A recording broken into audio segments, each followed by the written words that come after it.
पुण्य त्यांचा होईन सेवक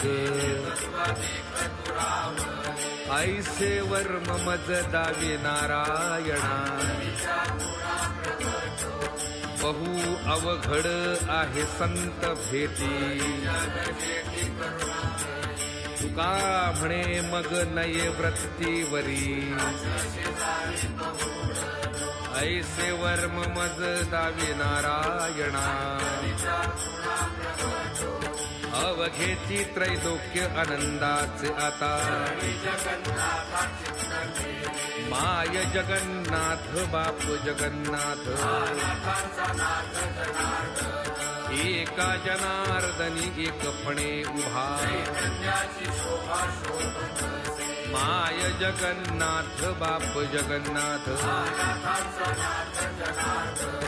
श्री गुरु सारिखा असता पाठी राखा राजियाची कांता काय भिक मागे कल्पतरु तळवटी जो कोणी बैसला ज्ञानदेव म्हणे तरलो